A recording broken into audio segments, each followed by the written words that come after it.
What does that mean? Just say what you want to say. Aaron Paul is so hot. Like, this is such hot guy voice, and I'm so into it. It's such a good voice. Like, Robert's appeal for me is that he's so scrunkly and like clearly he's been through some stuff and he's being so chill about it. But like the voice, oh my god, dude. I love Aaron Paul. I earnestly think he's such a good actor. I also wish to the core of my bones he would get like more roles with more like diverse range, because I feel like most people, whenever they pick him up now, it's specifically almost always for like the dead inside, exhausted man, like wet baby girl type character.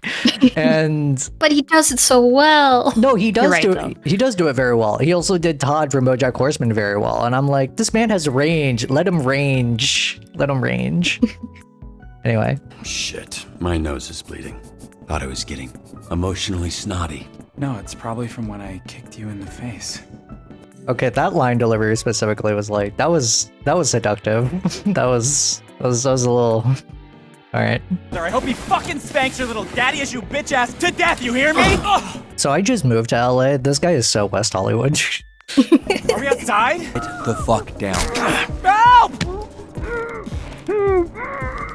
God, he is my kind of psychopath. I love him. Look at him. An absolute freak, just putting people over balconies. Oh my god. Unhinged. Oh no, 100%. I'm gonna try to play this game with how I believe Robert is gonna play this, because people like to say Robert's like almost kind of a paragon, and like I think he's a good guy. I also think he literally just kidnapped someone and is deeply interrogating them, and I think this man is entering a state of I have nothing left to lose kind of vibe. Nah, he's giving like old Batman vibes. Oh, You know what yeah. I mean? Like No, I when get he's it. with Terry. Yeah, Yeah. He's been through the ringer. He has morals, but he's still a bit of a bastard. yeah.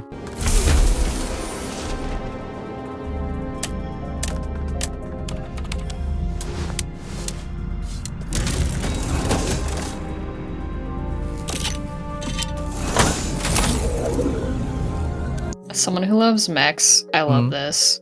As someone, I appreciate the art for it, and I'm so earnestly pleased, because you can tell there was a lot of love and effort put into this. I'm like, oh yes, give me that love. Yes, give me the weird little gear turns. I'm here for it. Oh, lovely. Time to finish this. Boing, boing. Oh, look, we're hacking. Look at us go. We're such smart little hackers. As We're someone so who clever. as someone who works in IT, I think this is very funny for me. Yeah. Because it's over, Shroud. And it would be nice to watch that back at a different angle. Oh no, it's over, Shroud. I do think it's very funny that before we get to learn his name, he's just known as the Soothing Goon. The word goon has been really destroyed, and having it be a soothing goon Dragged is. through the mud. All this build up, face to face with your father's killer, and you come in here with that lame shit?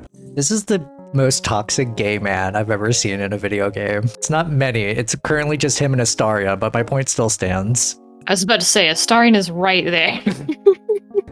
It was like so much piss. Punt Your dad was him. wearing shorts, so Hey. it just kept. I get it.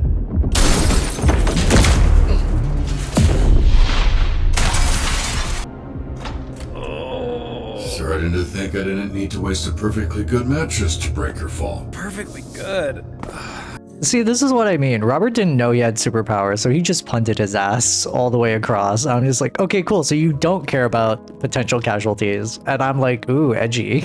All right. The fact that he's alive. The fact that he's alive is like, you know, it's an indicator that he has superpowers, but the fact that Robert didn't know that before now just tells me that, like, okay, cool. So Robert is down to. Robert's not a we save lives at all costs kind of guy. He's like, no, we're here to get a job done. Some lives matter than more lives. You are an asshole, and so your life matters less. I assume that cum stain thing was already in the dumpster. I'm pretty sure he's walking like the zombies in The Walking Dead, like Telltale Games walked. Ugh.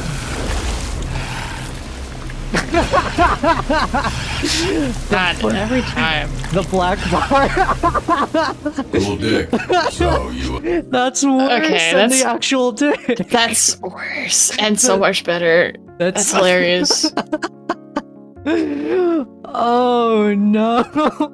That's some kind of clever supervillain name. You can call me toxic. Bro. They did the most minimal of effort to censor, and it's amazing. Trout dog mitts are pretty good when normies like.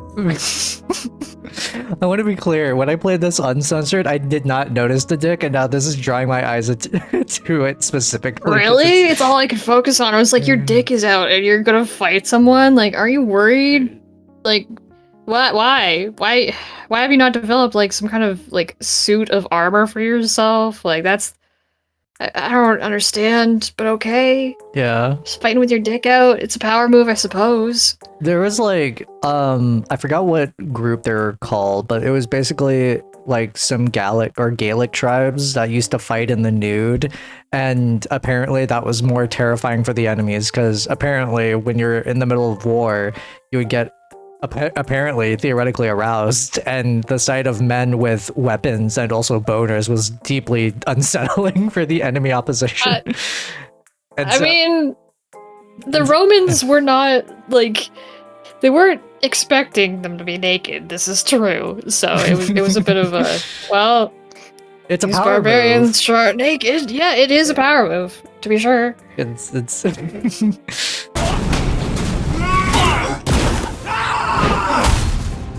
I thought it was just gonna be like fuzzy type censorship. I did not expect just a black box to be just... Whoever edited the black box. Goddamn.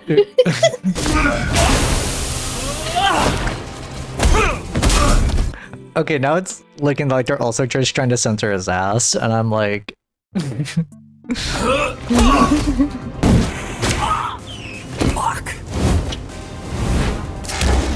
Sorry, I'm still looking at the black box. Just like No. shift and morph. Just like, I have to cover it. I genuinely wonder if, like, it's mapped specifically to the dick, so anytime the jiggle physics move, does the black box also move, or... honestly, Robert in his mech suit should just grab him by the leg and just start repeatedly punching the dick. Just go down, go down, go down, go down, go down. So I have a very astute, very big brain, definitely no one else has thought of this brain blast thing about Shroud. I'm like, what if Robert's dad is Shroud? What if daddy? What if daddy? What if Matt Mercer was your father? What if Matt Mercer was your father? Honestly, Not a bad place. I mean, yeah, not the worst thing in the world. No. Teach me how to make weird monster voices, you weirdo. That you're really good at that. How do you do that?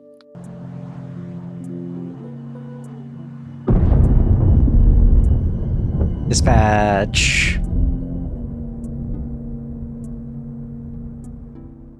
Honestly, a miracle he survived that fall. You killed their legacy. How disappointed would your dad be if he were here right now?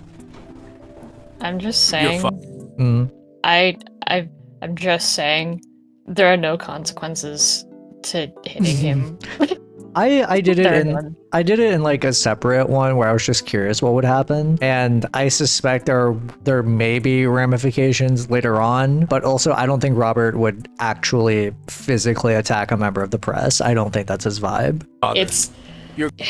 It's such an awful thing to ask someone. I know it's like it's the press, but still, it's just like, damn, what the hell? It's not even an awful thing to ask someone. It's like you're asking an emotional leading question, and clearly there's no real basis, especially for someone who's been nothing but hospitalized for so long. I feel no guilt if Robert does beat his ass, but also I don't think Robert would beat his ass. I think Robert is smart enough to just kind of go, you're not worth my time, and just kind of walk away. But no, seeing this guy get his ass beat was very cathartic. Yeah, I mean, it seemed like it'd be better if he died than be a mecha coward, you know? What kind of example is he setting? Stay tuned to find out. Okay, Now this sets the stage for something interesting, which is like, what are the grand expectations that everyone has for you as a hero, and can you ever truly live up to those things? And the earnest answer is no, because like, look at this guy, look at Mr. fucking clearly evil man in the asking the question in the press conference. Like, it will never be enough. You can give yourself over to the world, and it will literally never be enough. No. Yeah, you, go fucking hobo ranger. Who the fuck are you? Okay, that was good. I'm Hobo Ranger. Mecha Man. You're not thinking straight. You don't want to fight someone who knows which hand every punch is coming from.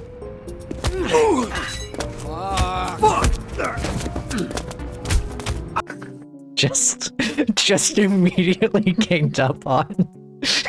It's so fucking just He got one at least. That's something. no, I agree. I just think it's I think it was very funny how quickly everyone just jumped in. Okay. Angelic saved his ass. Very hot. I acknowledge. I am also weak. I get it. This is a very conventionally attractive character, and also the suit is designed in such a way where it is kind of meant to draw the eyes, is all I'm saying. She was not made for me. No, Royd was made for you. Admittedly, I do think a huge part of like my bias for Blonde Blazer is the fact that she's voiced by Erin Gavett, who I like a lot. So I'm just like, oh, okay, well, I was already doomed, so whatever. I think Vizzy's rubbing off on me. Who? Someone I work with. It's... yeah. This implies that they hang out. Yeah. Or at least are like having semi-civil conversations. Yeah, coworkers, Interesting. Yeah, I basically burned through my entire inheritance keeping it going. The last couple of years have just been duct tape and sheer determination.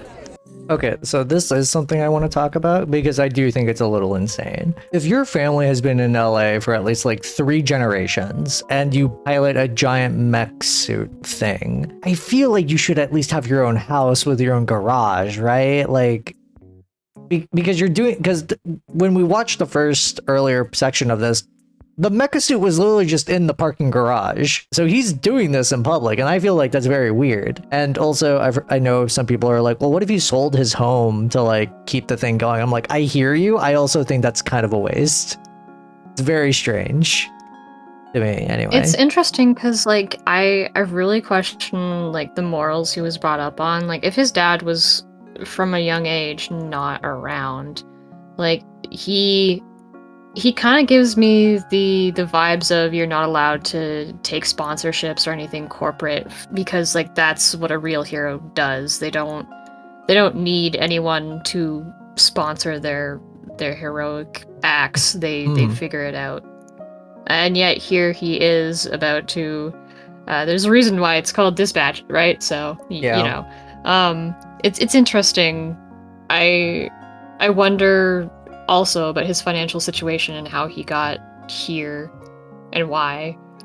I bring up the millions of dollars only because it's like, okay, so for you to spend millions of dollars, that implies that you did have millions of dollars. So your family has some sense of wealth that was around before everything went down. And I feel like just a private lab would just make a lot of sense. But also, I wonder if it's like from a set design, it was like too expensive to bother doing all that. And also to really set the tone of like he's given up everything, which is why he lives in like such a crappy apartment situation. I like, yes, it emphasizes where he's at, but I also question if it's like intentional if it was done in that manner.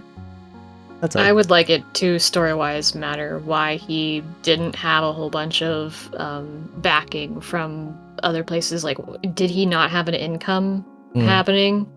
Like, what happened here? I want that to matter. Yeah, I agree. Good, because I was hoping, after some drinks to loosen you up, I could learn a little more about you.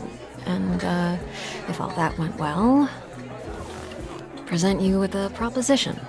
Okay, that's Creepy. that's Creepy. that's some intimate ass eye contact. And Someone like, wants to get you drunk and then ask you questions is not a safe person. I do not like this. I do not like the vibes they're setting up. yeah. Admittedly, I also look at Robert and I'm just like, how long has it been since you've had healthy attention? A proposition. I think ever. Yeah. For now, I'm like just maybe trying- one person, maybe. We never hear about Robert's mom, and I'm just like, do you also have mommy issues, boy? Man, Aaron Paul? I would not be shocked. I can't look at a six-pack and just unironically not think about how hungry and or dehydrated you must be. The hero body stuff. I mean, he has flame power, so it probably burns calories more. Tommy's thinking a How's lot of that chicken and logistics. broccoli treating you? Dry as hell? As I literally just said, I am Flambe, a real superhero. I know he's from Afghanistan. I don't know what an Afghani accent sounds like. So when I heard him, I just thought he was kind of French. Because he looks... Oh, well... I'm dumb. I thought he was, like, Spanish, so... Oh, I didn't know that. We're both geographically accently challenged. Yeah. Do you think characters... I feel like logistically people would talk about this a lot, where it's like, these are spandex. These are very tight-fitting outfits. Do you think people would just be like, I don't think I should wear spandex. My ass is not great. Like, just from a public image standpoint, you know? I feel like that'd be a concern. Anyway. I guess, if you're gonna put all that effort, like, he's got six-packs going on, so he knows. Definitely, he's aware. He wants to share it. Shit, yeah, you're right. Prettiest girl at the party. I'm gonna go rogue. Some people become scared before they even know they're hurt. Like babies. Good on you for flirting semi-appropriately, Coupe. Ow! He didn't even do anything, really. He did attempt to... He started... Well, he didn't start shit, but, like, he finished someone it. is on fire as a result of him. Okay. So. Well, Flambe is on fire because of himself, because that's where the flame is coming from. So technically not his bad. They throw out, like, both parties when there's a fight in the bar, usually. Fair enough. Also, like, God, I'm remembering middle school, like, chemistry class where, like, the teacher would rub their hand in alcohol and then, like, set themselves on fire just to wow the students. And I feel like after I saw that, I was like, oh, interesting. Flambe, you're kind of an idiot. Relax. I'm leaving. Hold these. I know a place. You stung. It's a little... Mood. Very big. Stung. Mood. Yeah, very real. out there. Easier This guy if you has fly. to be bisexual. He likes women too much. He likes strong, muscular women, and I'm like, honestly, real of you, king. God, I wish Los Angeles actually looked this nice. It's a lot of trees. It's just like Toronto, but palm trees.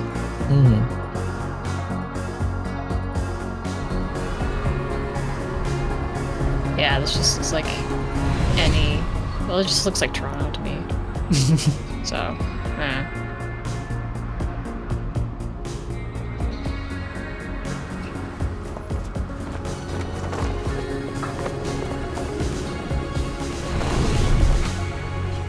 I feel like people would take pictures, right? I actually Oh, thought yeah. you were taking us to sit Who on are it. you with? I know I shouldn't even bring it up because it was mortifying for the both of us, but I am seriously sorry about the whole spitting thing. Yeah, that's usually like a second date kind of thing with me. I'm joking. I'm joking. Unless... Don't let This people is- spit in this your is not a mouth date. on No, anything less totally. than the fifth Yeah, date. I was thinking about something else. This has been Wisdom with Nikki.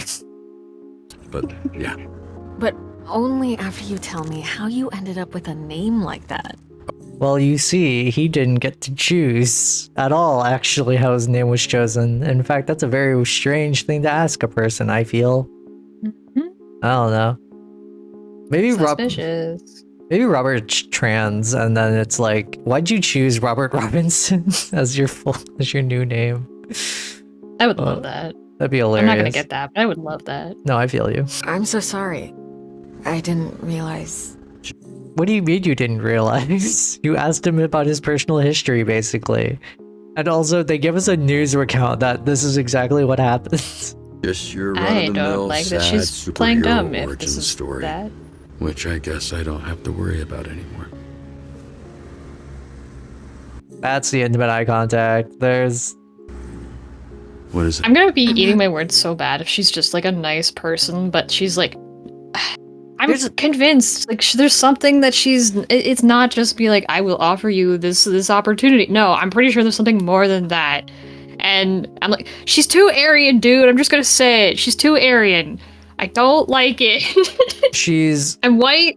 No one can come after me for this. I don't like it. She's too corporate. She's too Aryan. She's got a very specific look to her, and I'm like, you can absolutely cut this out, and that would be fair. But like, red flag, red flag. There's clearly something more that she wants out of Robert than just simply a job situation for him, and there is something clearly amiss. I can't put my finger on it yet because there has not been a lot of hints, but there's a lot of clear interest in Robert that I've heard some people describe this as like, oh, it's like a romance between Robert and like Blonde Blazer, and respectfully, I disagree. Like, at worst, she's just attracted to Robert, which fair, that is Aaron Paul, but like... It's definitely, she just met him. She has an angle. She's someone who like, she is used to like schmoozing up people and getting information. She's very much like, she's a superhero, but she's also going to galas and doing PR. She's someone who knows how to talk her way through people.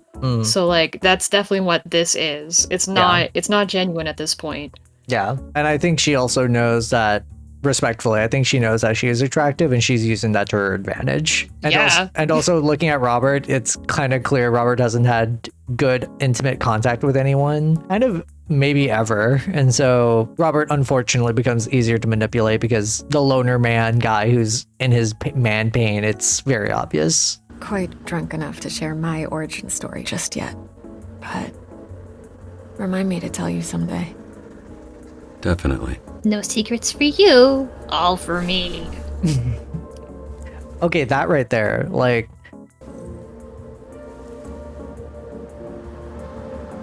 What? No touchy. You just met. No touchy! She scooted so close to him. Look at him! Oh my god, We can work with this. No, I don't like the way you said that. Bad touch, bad touch.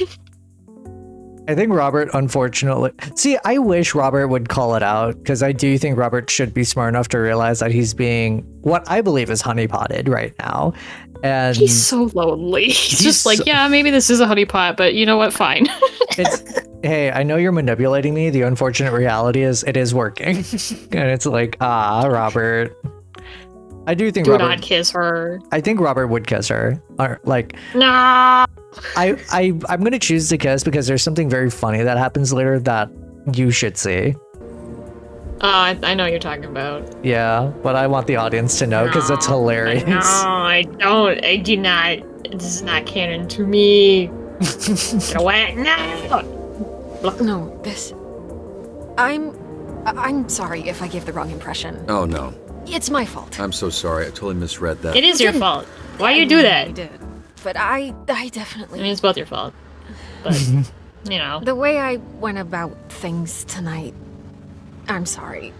So you are aware of the signs you are throwing out and why that can get confusing to a clearly lonely man, Robert. It was all a little loose, a little unprofessional. Unprofessional? I'm not sure that applies to this. I'm actually here on official business. How I know your name, the proposition I mentioned right before no you spit shit. in my mouth. Still mortified about that. It's fine. I don't know. I think he's smarter than to remember a kiss her. superhero name? I would also... I give him more credit than you do. That's fair. I do actually like this gameplay. I think it's fun. Greetings and welcome to this training simulation. We may be superheroes, but we're nothing without SDN's real hero, the Dispatcher. So, Dispatcher, where do we start? Okay, the weird thing about this specifically is that when you talk to Phenomenon...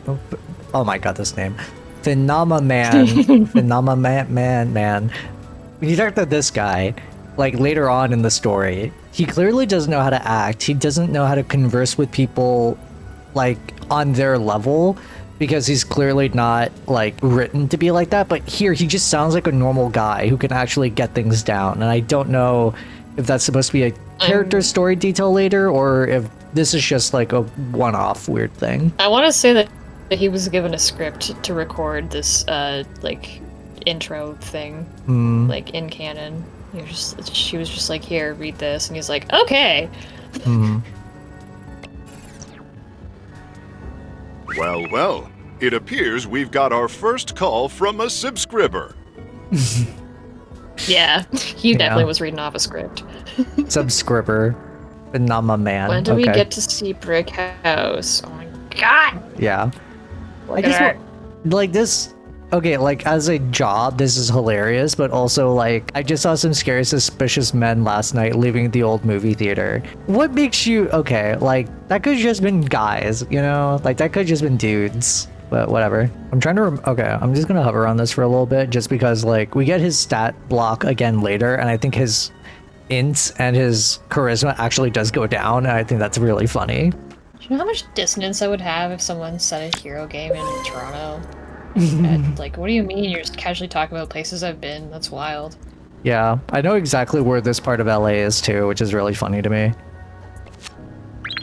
Like, the way I was like, I was sent when Scott Pilgrim actually depicted parts of Toronto that I've been to. I was like, oh my god, is that what that feels like? Just like a hint, just a wow. So now I understand just like a little itty baby bit about like people from California or New York feel when everything's set where they are. Yeah. Like, oh, I get it now. I have two. Turning Red and Scott Pilgrim. Mood, fair. I'm pretty sure Sweet Talker is voiced by Gino Robinson. Oh, if these streets could talk. That sounds like him. Sounds like One of your heroes, as their Yeah. leader. Your heroes will look Normal to about you, his voice. make choices and follow. You're so normal, Nikki, I'm sure. These choices I'm need so normal. I'm trying to be so normal. What can A I hot say? boy- Hype myself A up, lot, but like, actually. ooh. A hot voice is a hot voice, I get it.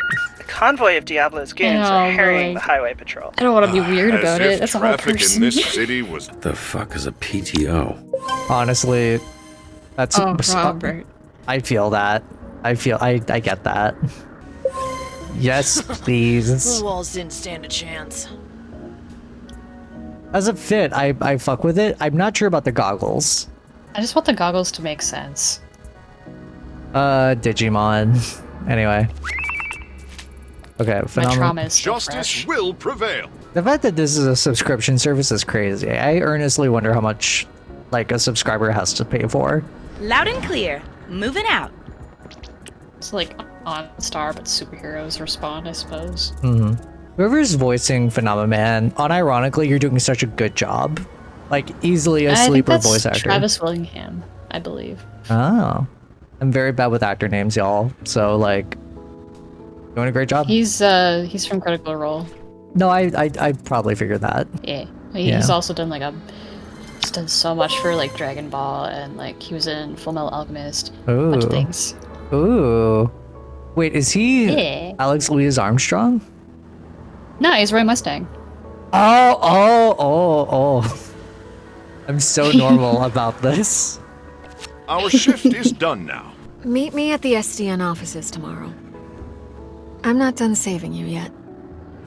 Okay, flirty ass. I have such a soft spot for Chihuahuas. Earnestly, such a underrated good Sorry, dog I'm breed. Yeah.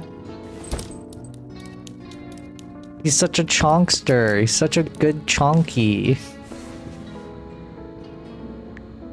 I hope someone takes care of him.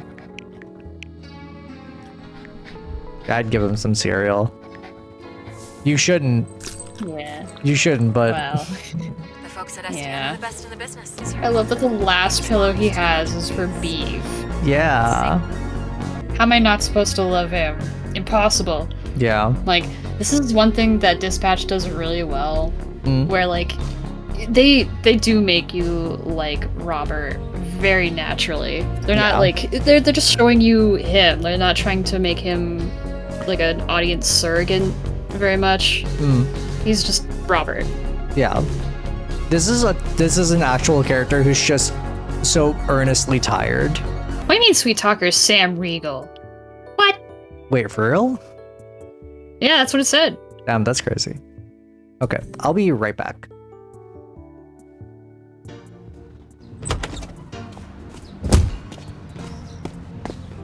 Ugh, dang it. I'm gonna be late for band practice. Unexpected things happen every day. Phenomenon! Can SDN help me out with this? It's blocking the driveway. You can count on SDN to help lift the burdens life throws at us. Let SDN be your rock, so you can rock. SDN is not an insurance. You know he's reading off the Teleprompter, yeah. Yeah, the teleprompter. Another example of the pathetic baby girl. Here we are. The universe doth provide. He's definitely not making it to band practice. Yep. Okay, let me help you. Oh, no, not necessary. I'm sure I... It sucks. Aww. You nervous? Big job interview? No, I mean, yes, but yes is more... My powers make everything wet, moist. Water boy is how they call him. Someone should check in with the gay men about this scene. I'm curious what they think. I think it's a little gay. Like, I want to know if there are like okay. Robert Sims that are just gay Now men. that your face is next aside. I believe it. I mean, it's Aaron Paul. Like, you know, it's kind of. Yeah.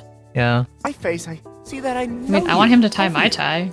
You're Mecha Man. Tell me I'm gonna do a good job before my interview.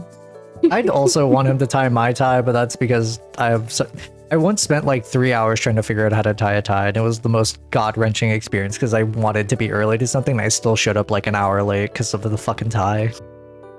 I just went and put on a YouTube video for it.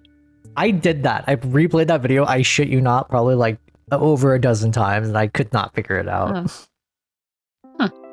Fatherless behavior on both our ends.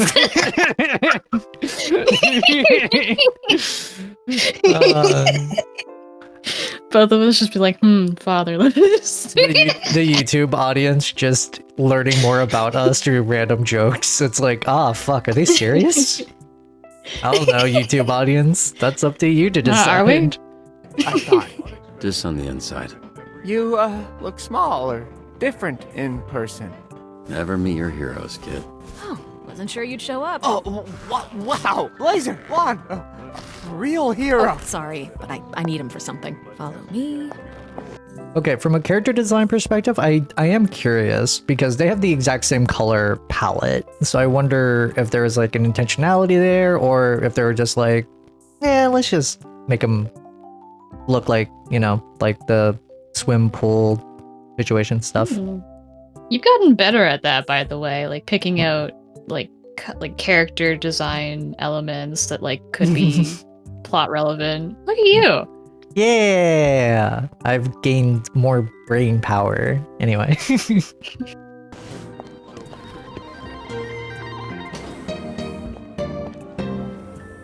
I also make the joke that Waterboy comes pre-lubed, so not.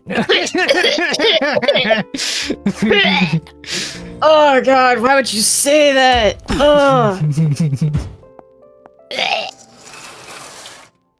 Take your clothes off. What's happening right now? We don't want too many people knowing you're Mecha Man. A lot of our dispatchers are former heroes, but it's better if you keep your identity a secret. We've had incidents in the past. Here. I remembered you being bigger. I was a little drunk. Listen, it's gonna be great. I've never felt silly wearing this. Oh. Until now. Yeah, I was trying to imply that with the silence. It worked. Get dressed. I have somebody I need you to meet. Oh, sorry. Should I turn around? Or what do you... should I close my eyes, maybe? If that makes You could leave. You could just like give him the room for a second. Well, this might be the fastest HR violation of a new employee in history. Yeah, I'm just gonna... There. It doesn't look like it, but I am flexing every muscle in my body right now. Really? Okay, well, you didn't have to say it like that. I want to say again, I'm sorry about last night. I regret the way I conducted myself. It was a mistake. A complicated mistake. I can, go into the details of those complications with you later. Look, I'll take your lead. So if it's complicated or whatever, just, let me know when it isn't. It was a nice night. Nothing more than that. Yeah, I'd like to keep things professional. Right, that's why you brought me to this conference room to strip down in front of you. Profesh. Are you serious?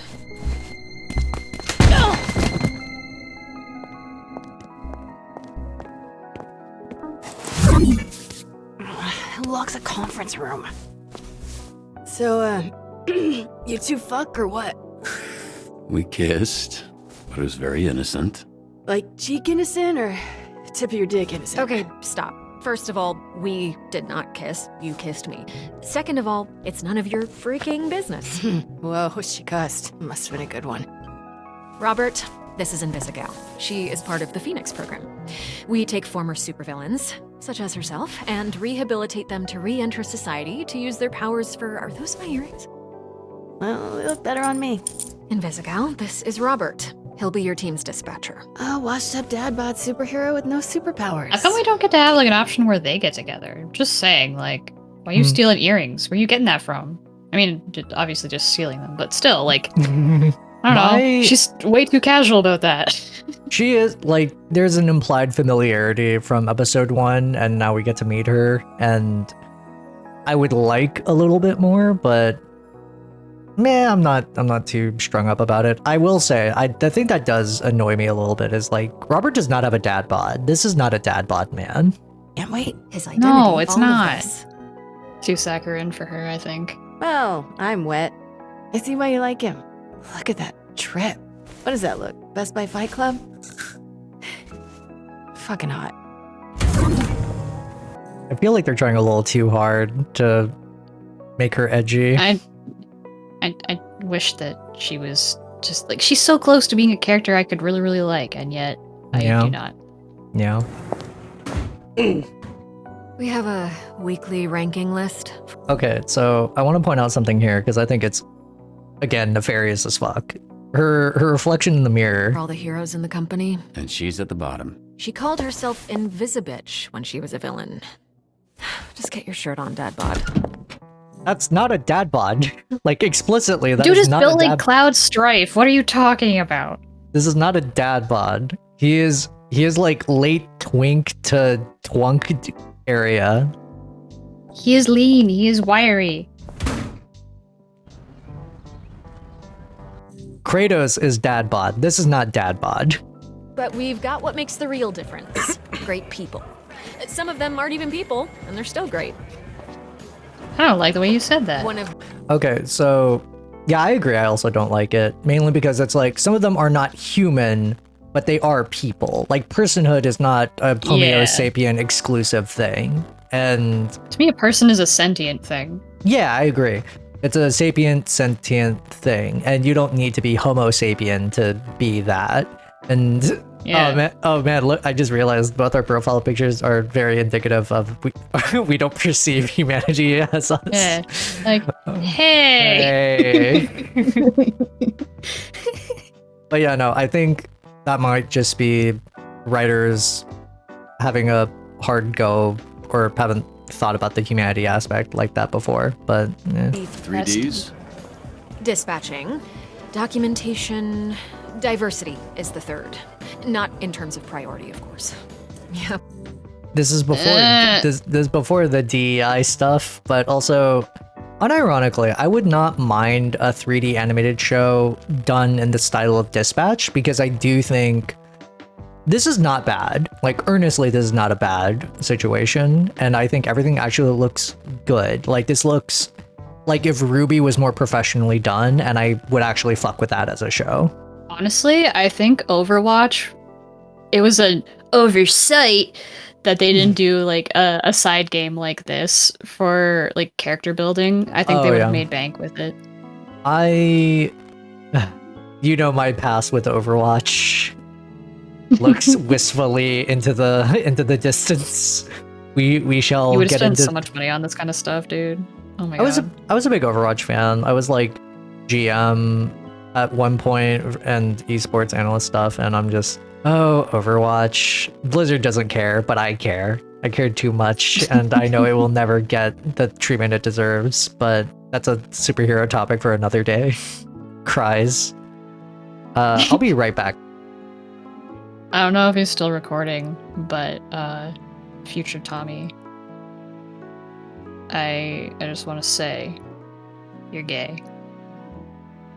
Alright. I'm back.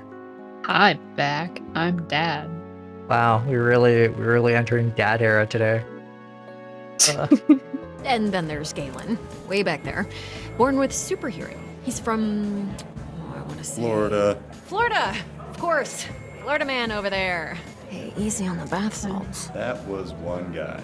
I don't feel comfortable. I don't understand what the reference to bath salts is. I know what they are, I just don't get it. There was I understand this. Okay, so there was like some weirdo bath salts person. Like they had taken bath salts and like it took so much. They were doing like violent zombie shit where like biting people. And like they took some bullets and still were kicking. Like they still were just walking around like business as usual. People were like, zombie? No, just weird bath salts guy. You think anytime shit happens in Florida, everyone in Florida's just like, God, please, no, not again. At work, I tend to get a little... Corny. Corporate, Dick. I am earnestly so weak for Erin Yvette. I think she's such a good voice actress, and she's doing a great job as Blonde Blazer, and I'm like... this is a particular Tommy actressism, as opposed to, like, caring about the character specifically.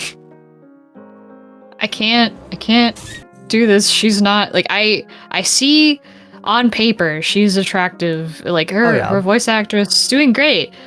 I'm thrown off by the microaggressions and like some other stuff that we'll see in future episodes. But like I just don't trust her. All the things she says, I'm like, you are so corporate. I'm worried.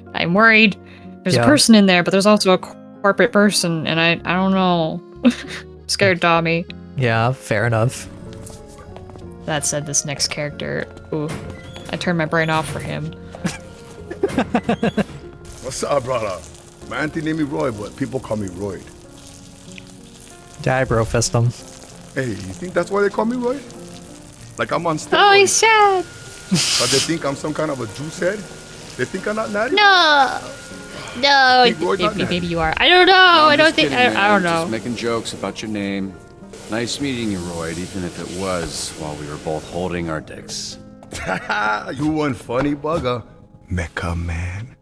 He said that in like, I know it's supposed to be private, but it was like a little hot, right? Just a little is. I miss him. But God, I need him to wash his hands. Just let me simp for you, please. Wash your hands. I can't. I will say this because it was a part that like I was slightly like raising an eyebrow at, where later on in like a future episode, he talks about like they're like scientists and then they're like engineer mechanic type people. And I think he articulates it as like scientists and like gearheads or something. And he says he is both. And I feel like if you're a scientist, you should know explicitly that you should wash your hands. And also secondarily, like just the basic science of splatter and like how it enters into like the air particles. Like, Royd, you should know better. You should definitely be washing your hands. Wash your hands. No. Okay. I will forever be haunted by the fact that there's a lot of men out there who do not wash their hands after they go to the washroom. Like, I'm thinking every time I hear that kind of thing, I think of The Shape of Water, where the guy loses his fingers Oh. Like, he gets them cut off, but because they reattach them, but because he never washes his hands after he goes to the washroom, they start rotting and they turn black and fall off. And I'm like, nah. Oh. You gonna wash before you do that? Nah, bro, I never touch nothing. Just touch my pants and underwear only. Even for shake, I just do like this.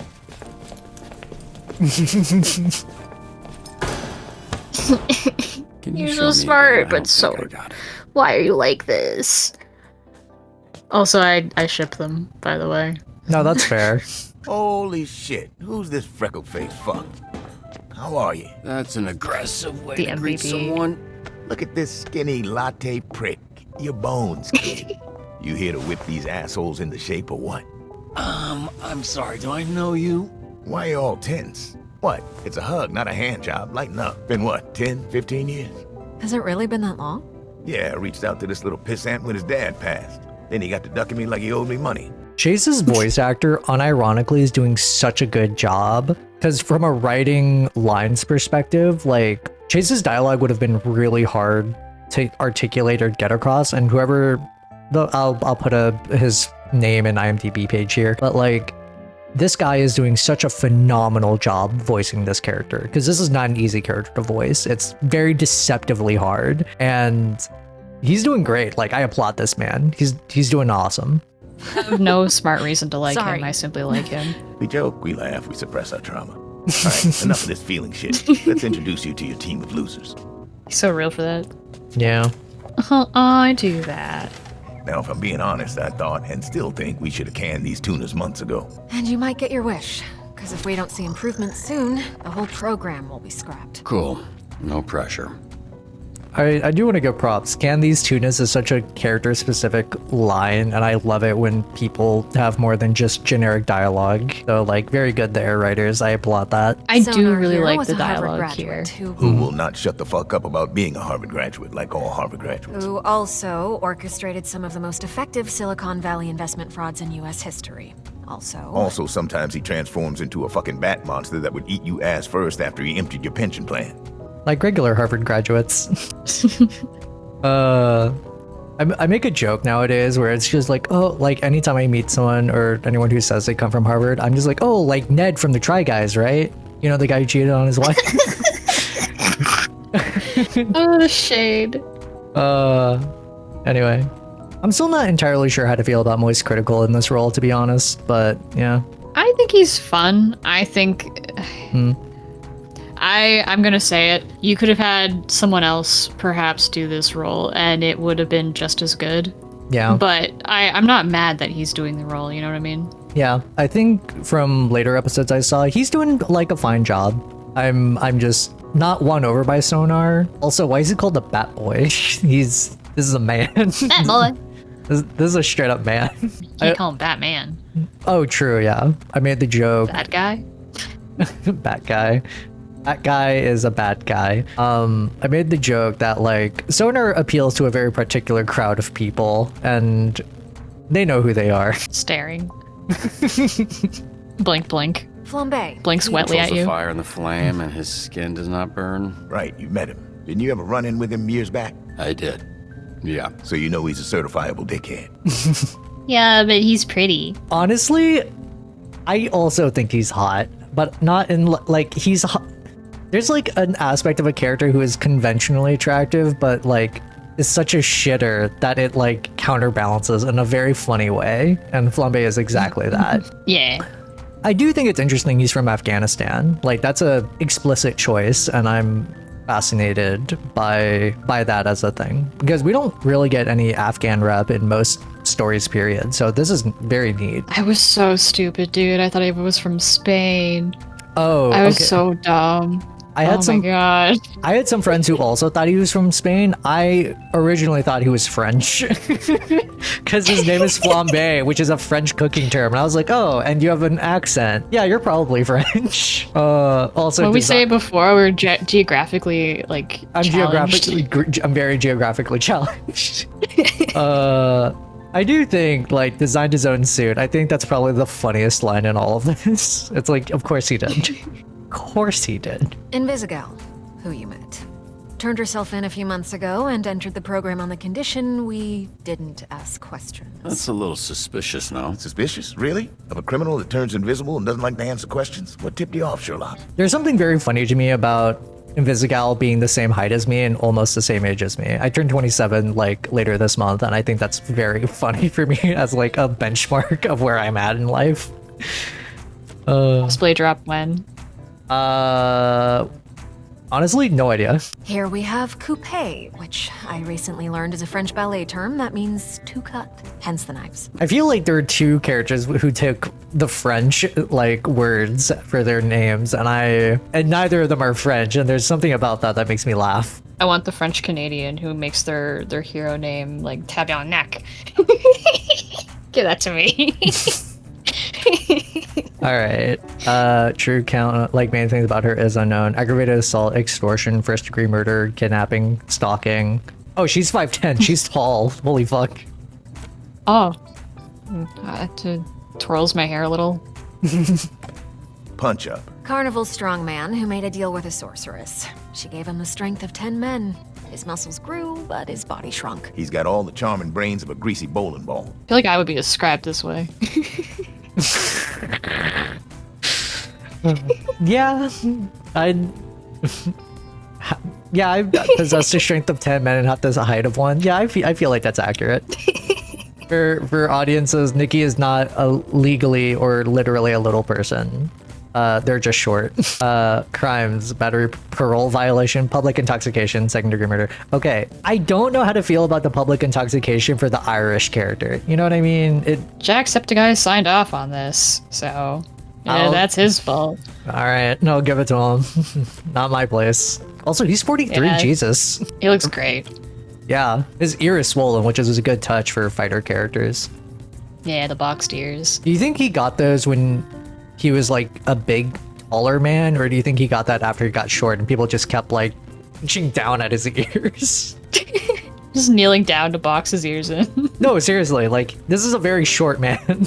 Malevola. Could have been on a table. She's got a magic sword, and she creates portals that allow her to teleport. I want more from Malevola. I'm curious. I also want more from Malevola, but admittedly, I wonder how much of this is coming from the fact that I really love Karlach from Baldur's Gate 3. Also, very funny to me that she literally comes from hell and is an atheist. There's like deeper stuff there that I greatly appreciate. Also, what's an NA sponsor? NA sponsor? Yeah, no idea what that means. Oh wait, she's only 33? Wow. Side note, she's wearing like a one piece instead of like a top. Those things are super uncomfortable. That makes sense that you're from hell. Those things are insane. They're so uncomfy. She has like an Aussie accent, and I think that's very funny from just the jokes from Down Under. Anyway. That's Gl0w. He is a construct. A construct? I actually didn't catch the Bunch Aussie of accent. dirt I and thought mud she made was sentient Mexican. with magic. I think he's lonely. Again, geographically challenged. I'm sorry. Also, he's voiced by Young Gravy, and I'm like, what? Okay.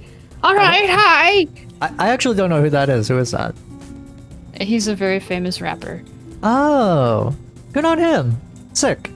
Large mass ball of clay and dirt, enjoys poetry and basketball, difficulty squeezing through doors, aiding and abetting and disturbing the peace and vandalism. I feel like disturbing the peace is not valid. Like, that's just him being anywhere. That's not a crime. Vandalism, questionable, because we don't know how he vandalized. Aiding and abetting, he just sounds like a victim to me. That's all I'm hearing. Also, admittedly, I think, I don't know if other people had this thought, but when I was reading his profile, I was getting like, oh, you're like Groot.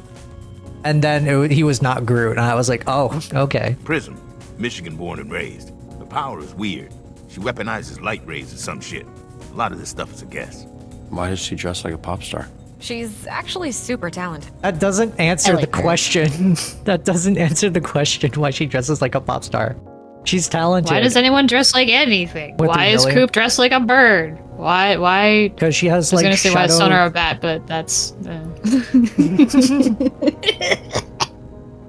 dumb. Assault, drug, drunk under the influence, tax evasion. Tax evasion doesn't feel like a crime, I feel, but all right. I mean, it is, but This computer's older than you look. Okay, from a design element, I actually really fuck with that. I think it's immediately recognizable. It's giving like the same vibe as like the Stanley Parable, and there's something about, I don't know, I don't know if it's like an intentional nod, but there's something spiritually here that I'm like, I like a lot, and I'm applauding, because this was an intentional design decision. They could have just given him a very basic ass computer, but they chose this, and I think that's neat. It's why I like the Alien franchise so much, is because they have this kind of tech, but it's still sci-fi, and it gives a very distinct flavor to their sci-fi that I think it's on a similar wavelength as this. Very different genre, of course, but like still, it's giving different timeline. I like it. It's also I like old keyboards where they're very clicky.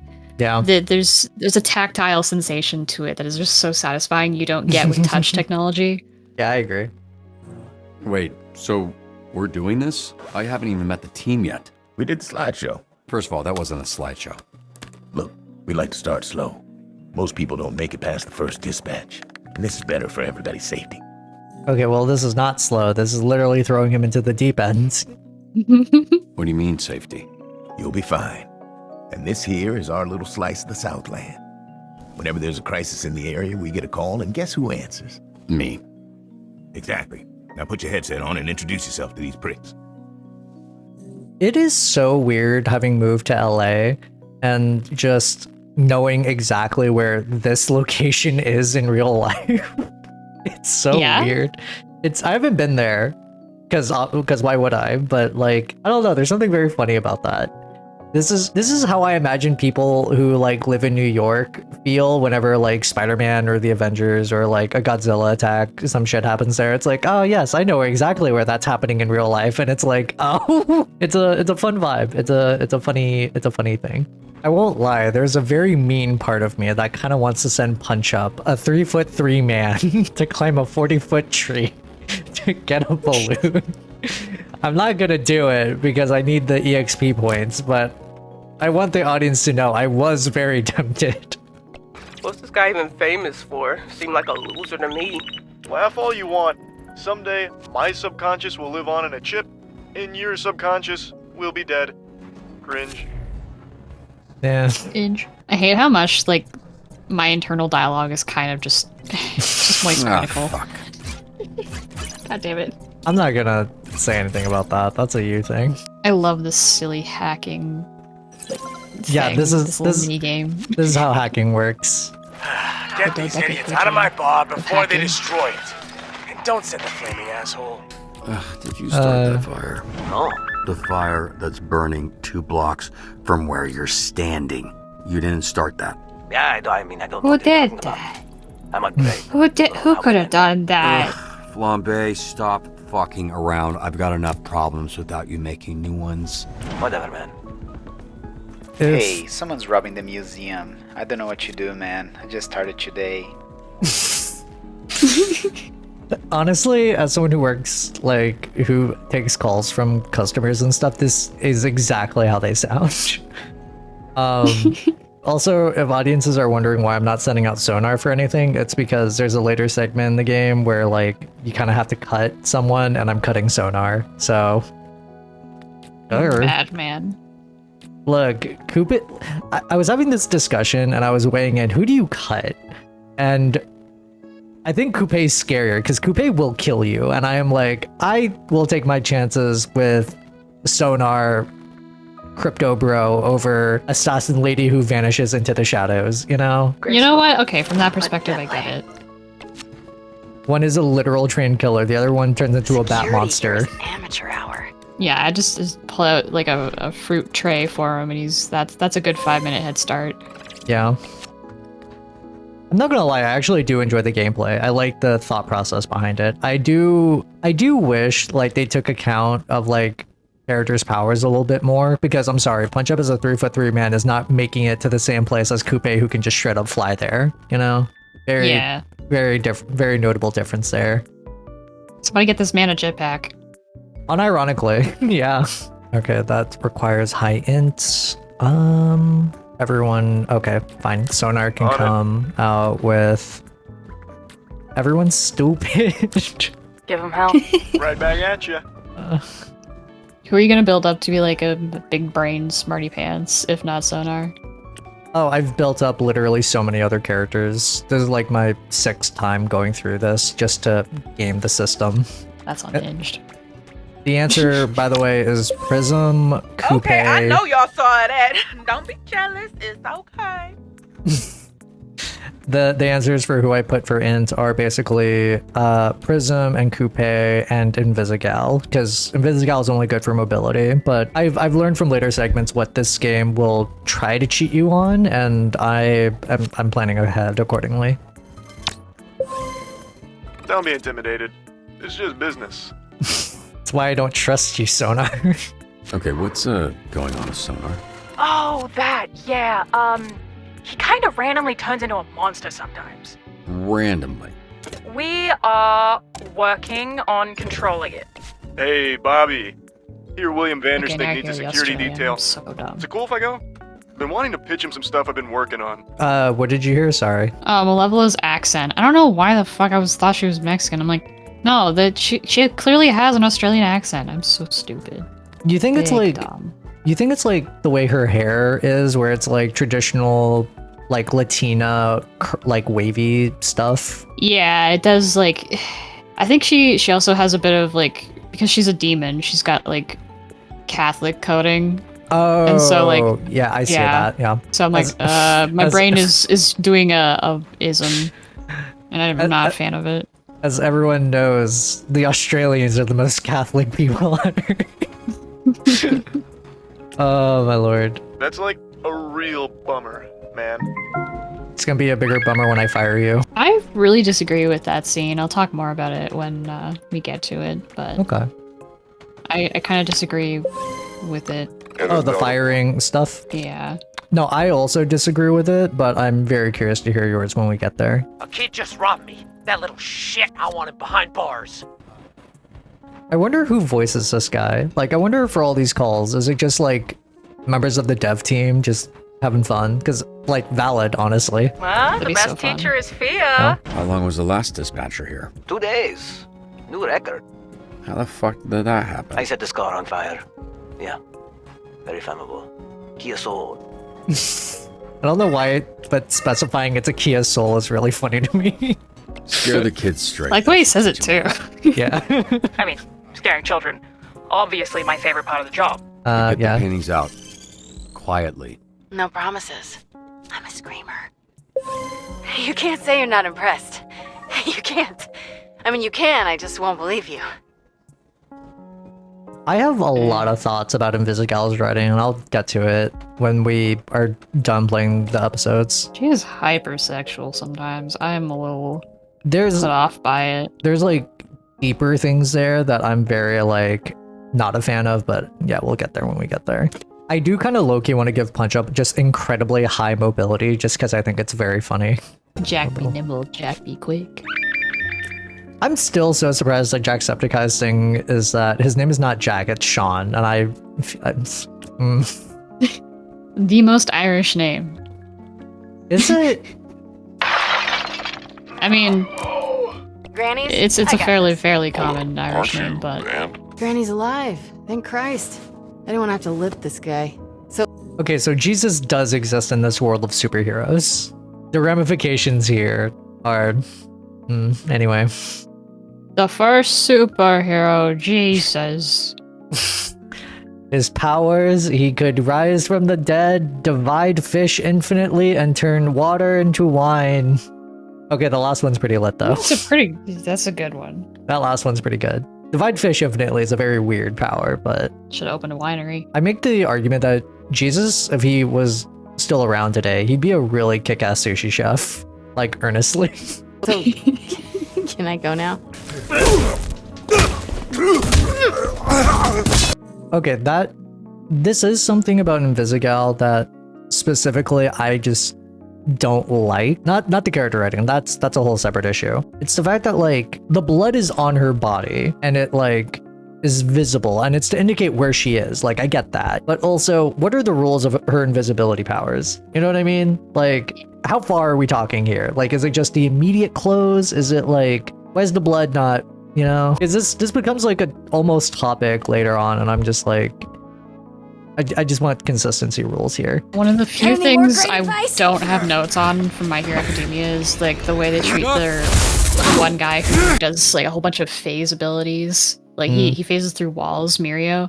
Oh yeah. Yeah, it's just him. Like his clothes don't do that. They had to find him like special clothes, and even then, sometimes he's still just naked. Yeah. Like it's consistent at least. Cringe, yes, but consistent, yeah. Yeah, like you thought about how this would actually play out, and this is like one of those. I get why they do it, because they needed to storyboard the fight sequence to make it engaging, and they made Invisigal's power invisibility in a very smart production way, just so that they didn't have to animate a character's like body literally the entire time that this sequence is going on, which I commend them for. But also, I would like consistency with the power set. That's it. Invisigal, you there? Come in, Invisigal. The fucking bar. Granny's really a fan of his own work. Asshole. Oh, really wasn't expecting to see that. He's kind of caked up. I wanted to state that the bar makes it look way worse. Like there's something else in there, you know? Yeah. It's just his butt. Yeah. I kind of wish we got scenes like that with all of them. Oh yeah. Like it's no secret that Invisigal is like gonna be a romantic interest potentially. Yeah. So like I get it if you have to narrow it down to certain people, fine, but I still wish that we actually had more of a rapport with the whole team as opposed to just like certain ones. Yeah. In the latest or second to latest episode, there's like a little moment with Flambe, and I'm just like, fuck it, I'll take Toxic Yaoi. Let's see where this goes. But I don't think that's what this is. There's a greater discussion here about like who this game is being made for, like catering wise. Like, yes, it is being made for everyone, quote unquote, but it's made for everyone in the same way that like Disney makes movies for everyone, where there's a specific demographic in mind about what they consider everyone. And this video game, not on the same level of Disney, but like there's that same, we expect a specific demographic to be playing our game, and well, that's who they're catering to. I mean, I personally, when I see characters like this and I hear Critical Role, I suppose I just expect more nuance than I've seen thus far. That said, I'm not I have full faith that there will be things I didn't expect in this, but it is giving a surprising amount of, I'm just going to say it, it's like straightness that I did not expect. Yeah. If that makes sense. I don't believe this is Critical Role's company. It's like a friend company situation. And they're working in collaboration with, because AdHoc Studios is also making a Critical Role video game. What that actually entails, I have no idea.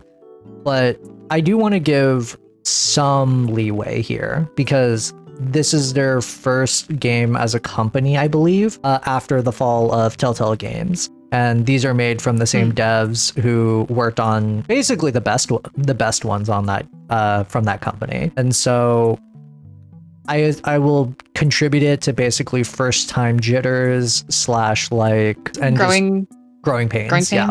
Yeah.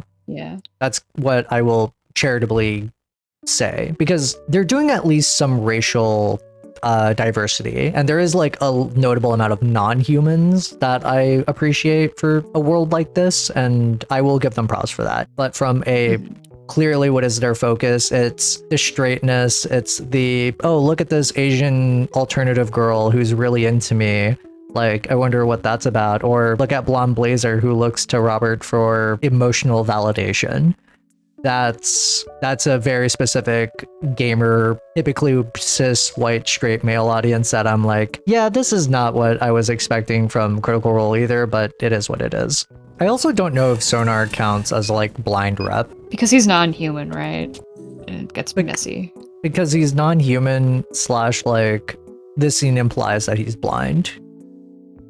Yeah, but it's like it's in the same category as making like a non-binary alien character. Where I'm like, quasi-inclusion, but yeah. What makes you think my life has been any different? You think growing up surrounded by a bunch of shitbag villains, I didn't need to watch my back? So here's a fun thing. The voice actress for Invisigal, she was also potentially going to voice Blonde Blazer before they got Aaron Yvette, I believe. And I want to give props for her actor range. I think that's sick.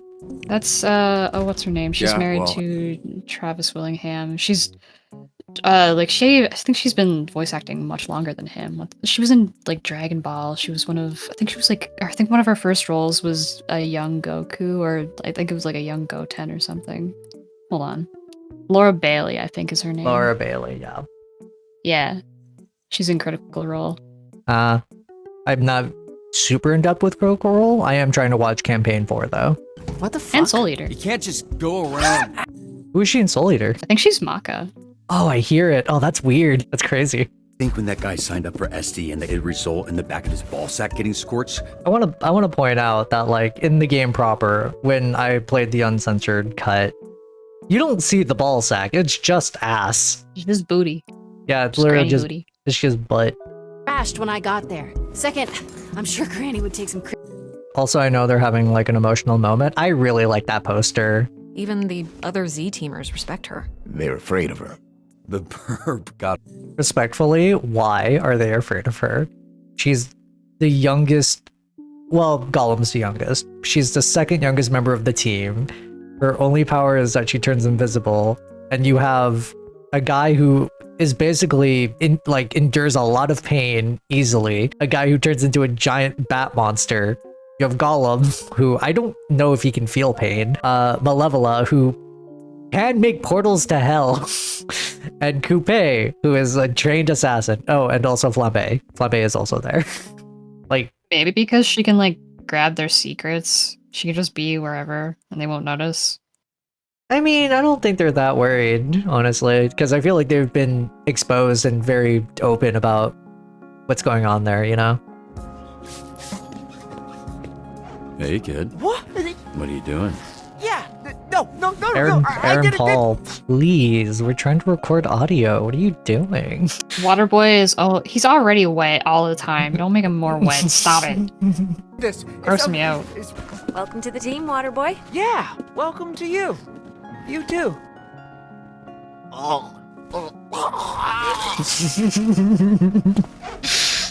It's so gross. Hey, I want you to know... actually, there's something I've been meaning to tell you. It's a little awkward to mention. Okay. So this, what's about to happen next, if I remember this correctly, is hilarious and deeply unnecessary.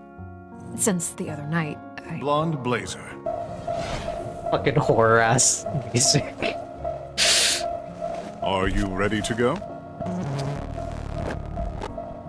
Who is this? I thought I'd cataloged all of your work companions. Robert, this is my boyfriend, Phenomenon. Why are you so small? Hey, come on. You gotta stop asking people. Why are you so little? The way you spoke of him made him sound impressive. I only seek to understand. The bridal carry just to further cuck the audience is really funny to me. But also the horror music is so deeply unnecessary. Robert's very emotionally mature, so the fact that they're like, "Oh, is this not scary to you?" And I'm just like, "No," because Robert's an adult and he understands. You know who the horror music is for? It's for the audience. It's for the specific type No, it's of for audience. Blonde Blazer. Oh. Oh, that's hilarious. She's the one who's having a horror movie experience right now. Yeah, you know what? Valid.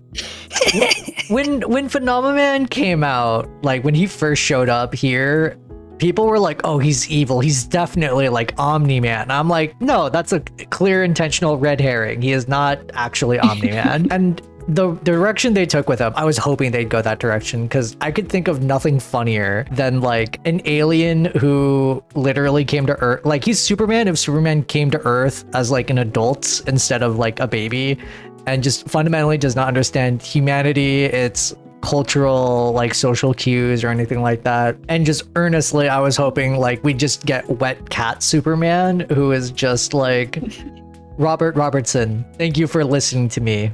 I know we've only known each other for a brief period of time, but you are now my best friend. And I thought that was the funniest shit they could have done with him, and I'm so glad that's exactly where they took him. It makes me so happy.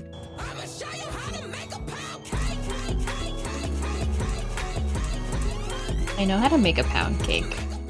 I do think AdHoc Studio has like a lot of potential for also future games. And I think if this is their first game, honestly, not a bad start. I agree. Like, I really want to see more from them. Mm-hmm. Just because I have nitpicks does not mean I dislike at all. Oh yeah, no. And I hope most audiences, they get that. I want to believe people have a little bit of that kind of intuition to them, but I have been proven wrong so many times. It is the internet's, and we can only do our best, unfortunately. But we have criticisms. That does not mean it's bad. It just means that there are places that could be improved, but could be improved is not bad. Nothing is like perfect, and that's completely fine. We always, as artists, it's always like a thing you strive to be a better artist. And in this case, like as a first game, very impressive, very sick, very good, very happy with it. But also there's room for further discussion stuff. I love him. Be a little gentler I'm with going to it. pretend he washes his hands. My whole fucking life. Every time I walk in this place, I get sad. That don't happen. This is unironically just peak male living space. just guy has graduated it's barren, it's empty. Listen to you. No one ever tell you that? Peak male living. No one never come over to tell you that. Shoot, even the beef got a bed. I have such a sweet baby beef. Sweet. I have such a soft spot for Chihuahuas, and I'm so glad Beef is like the mascot of AdHoc games. I'm just like, yeah, no, you've won me over, and it's very easy apparently. Just slap a Chihuahua onto anything, and I will love it. Aww. Yeah. Like you caught one small star and chop him in a bottle. Genius. So, I just want to say that just sounds like nuclear fission to me, and I'm just like, did you have a mini nuclear fission reactor in your fucking thing? If that thing exploded, like, forget just you dying. That's like so many people dying. Are you insane? I'd be like, what? Like, how many? Like, would it be California or like more? Depends on how small, because you said you chalked up a tiny star, but a tiny, like, that's, I don't know, man. At least like the surrounding area, like it's not just a Robert thing. That's like at least several blocks of people just like maybe gone. Damn. First time I come mainland, you'll catch me trying to steal stuff from Radio Shack. For those of you who do not remember, Radio Shack was a store that you could buy electronic products from. I say this because some people may literally be too young to remember what Radio Shack was. Oh, they've mentioned a real place? Huh. Yeah, Radio Shack, almost everything they've mentioned here is a real thing. Oh, shit. Radio Shack was like an electronics store, and it was fairly spread out and fairly popular when I was a kid. And then it eventually slowly like died and phased out, akin to like Blockbuster. Ah. Yeah. So when he mentions Radio Shack, I'm like, it's good that you're dating yourself for like the character age, but also like I don't think the kids would know. See, there's gearheads, then there's science nerds. One kind garage, the other kind lab, you know, because I'm both. And you definitely should have known to wash your hands. Please, King, just wash them, please. True. Aww. Aww. Yeah, baby. I love Beef. Phenomenon and I broke up. Over Tokyo Dream Sushi? Yeah. It's just... the timing felt right. Okay, so I'm gonna... I wanted to point this out a bit earlier, but now is a good time as any. It was kind of clear that she was not super enthused, you know, when Phenomenon came around, right? Mm-hmm. And one of the things I thought about, and I didn't realize this until I played this game several times, it's weird. Like, it's not weird that she broke up with him. That I'm completely fine with. It's weird that they went out all the way across the world to Japan to get sushi on date night, and she broke up with him there. I feel like normal dating etiquette would just kind of go, you know, hey, so before we head out for dinner, do you think we could talk for a moment in private? And you would just, you know, lay out the breakup then, you know, avoid the whole getting dinner together situation. Like, I feel like that's the normal etiquette, right? Am I crazy? Is that not? You're not crazy, but there are certain situations where the reason why, like, if it's on the woman's part, usually, I'm gonna just talk about straight people here for a second because whatever. But like, usually when a woman wants to take someone to dinner to break up, it's because she doesn't want the public space. The public space feels safer in that scenario for whatever like context reason with that person that they're dating, where it's just like they don't want, like, men could also have this reaction where like they don't want the woman to be like explosive at them, and so the being in public prevents them, potentially, not always, from like being really, really upset about it visibly. Yeah. I get that, and I would have also concluded that if we didn't, like, not on the audience or anything, but we later meet how Phenomenon kind of thinks and acts, and he's not like an explosive anger kind of guy. And so it's like a characterization thing. Like, I understand like the typical. I think it speaks to her more than him. Okay. Oh, true. Okay. Yeah.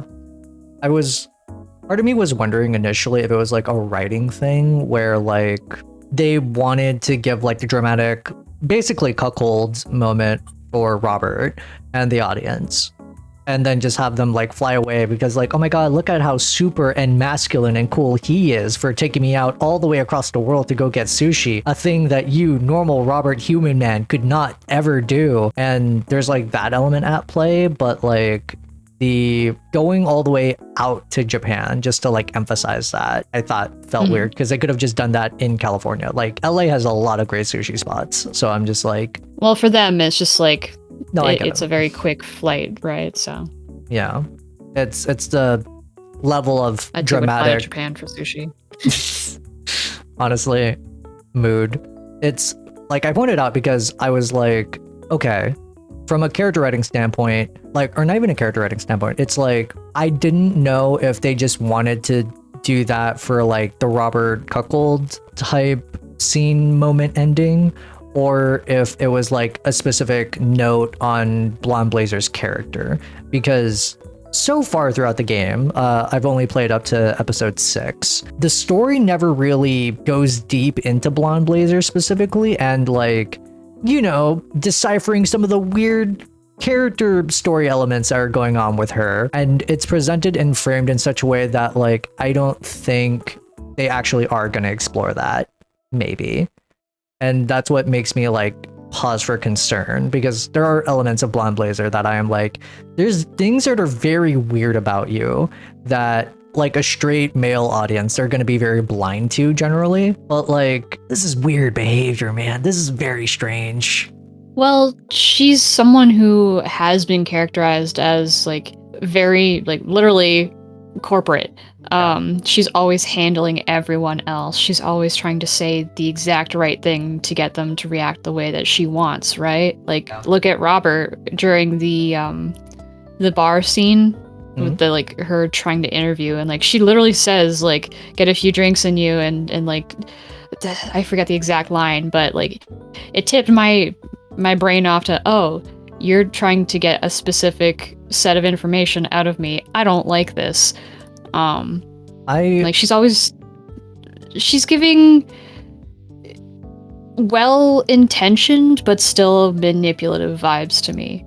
Yeah, she was giving me, I don't know if manipulative would be the right word, but like, that is an apt description. My read on the situation is that she's honeypotting Robert. She knows what she is. She knows how attractive she comes off. Her literal character design is both meant to be empowering, but also drawing a gaze at literally her figure, because they do the color coding in such a way that it's literally defining her like literal torso body. And I'm just like, okay, so you're hot and strong and respectful presentation wise. Like that's the point of the design. But there is like an ulterior motive. Like there's like a little like minor thing that shows up later where she's like literally in shadow and I'm just like, what's going on there? Is this intentional? I don't know, because I really don't know. I know there's something going on with Blonde Blazer. I just don't know what. And I don't know if the game actually means to explore something about her specifically, or if it's just here to be like the dramatic element of flying to Japan to get sushi to cuckold Robert, or if there's like a deeper character element at play where it's incredibly pointed, you know? I don't think it's a coincidence at all that she chose Robert to work for the company, and they want to make Mecha Man again. Like, why? That's the thing that I've been asking myself. Like, why do they want this? For what reason do they specifically want Mecha Man active again? Or at least that's what they're saying they want. They want to rebuild the suit. And like, I don't necessarily think that Royd is going to be a bad guy or Blonde Blazer. I think that they will be either working for bad guys unknowingly, or they have no choice, or I could be wrong and like Blonde Blazer is straight up like evil. But I do think that there's some nuance here to like why they asked Robert to come work for them, and I don't think it's for the sake of like doing a good thing for a fellow superhero. Yeah, it's not coming from a place of altruism. My only current, based on the information the game has provided, the only real reason I can immediately come to mind is like it's public press, where Mecha Man is apparently a very beloved hero that's been passed on for like 3 generations, and so it's like, oh, this would be really good press for us if we did do this. And there is emphasis on the core though, right? There's emphasis on the Astral Pulse thing specifically, yes, but Robert doesn't know how to make it. And they stated on several occasions that like him doing a good or bad job at this job has no bearing on if they are going to repair his suit. They explicitly want him to train people, which I can buy as an excuse. You want someone with experience to lead a team of people who are very inexperienced. Like, that makes sense to me, but I don't trust what they tell him. Fair enough. I no trust. Fair enough. No, thank you. Yeah. I also think the fact that Chase like recommended, I do think has notable bearing and why I'm like more ready to trust, because Chase doesn't strike me as like a very big liar type character, nor does he has Robert's worst interest in mind specifically. Well, look at what he said about Robert's dad, right? Like, they were joking, but that said, that's a highly specific thing to say in a supervillain genre, like superhero genre. Like, how very specific of you to say, but like say in a kidding manner. I don't know, man. Are you kidding? Are you sure about that? Eventually, like, that's a very superhero-like decision to have to make. I'm going to cut someone from the Z team. Okay, so first off, terrible idea. And it's fine for her to have this terrible idea. But I think specifically it's terrible because this is like Robert's second shift, like chronologically. Even if it was like a weekend had passed, like this is still a terrible idea. Robert doesn't know these people don't know Robert, and their livelihoods are on the line, and now you're trying to shake things up before like an even ground foundation of trust has been built. And I'm not really here for it, admittedly. I don't think this is a good idea, and narratively, I don't know, I feel like it's expensive because the 2 characters you were asking us to cut, one is one is Moist Critical, and the other one, I don't know what else she's been in, but I'll put her IMDb page here. And I just feels I've heard that it kneecaps a lot of Jacksepticeye's like story to take Coop away. So like you're kind of like, he doesn't get as many lines if you don't if you cut her, because they have like an intertwined thing happening. Oh, yeah, I got some sense of attraction when I was playing through it, and I was like, oh, but it wasn't like super heavily, I guess, notable. It was like fine. I'm just not sure how it'll Yes. play out. The reality is, bad. Cutting someone towards the bottom of the leaderboards will show everyone we're serious. You can just give them a talk first. I already did. Big Chungus. Cut day, huh? Outdated ass meme. Yeah, she ain't bad. Stale. Yeah. Those three ain't shit. Did you come over here to tell Or me that? Scroll is funny. This is almost exactly the information a leaderboard gives you. Actually, smartass, I came over to tell you that one of your team members is in need of assistance. Herotron 2000. You think it was because it was made in the 2000s? Sonar, you alright? You don't need to be first. You just can't be last. Honestly, that mentality has explicitly saved me a lot of headache. Like, hey, it's okay to not be the best. Just don't suck so much you're at the bottom. And it's like, Yeah. oh, that's a good mentality to be for most people. Sometimes mediocrity somebody go down to the is the gym? only way to live. I don't even think mediocrity is the only way to live. It's like whatever gets you to the next day, I think. So, like, because the areas is either deeply exceptional or deeply horrific. And I think most people being in the middle makes a lot of sense. And just knowing that that's the case for everyone, I think that's good, actually. Oh, Lord above. I sent me fucking coffee down for 2 fucking seconds. Never trust anyone with your drinks, babe. That's... oh, I mean, she's right. true. But also, laxatives as a prank is rude. That's evil. Most kids' cartoons, when I was like young, they had like all the pranksters. They would do that. Oh my But, god. like, you should never do that. No, not even as a prank. That's fucked. That's just mean. Nobody sabotages me except me. That's more of an existential thing. Why get in the pot in the first place? I don't want to talk about it. Splish splash. I like him. Flambe or Flambe. Gollum? I mean, Yeah. I like them both, but Flambe is just, he's a wet cat. Flambe having an intelligence of 1 makes complete sense. So dumb. I like him. Stupid man. His brain don't work. He's not a himbo because he's mean, but like himbo adjacent. Fuck yeah. I don't have a lot of comments on this section just because. No, you're like, fine. You're fine. Busy work. Yeah.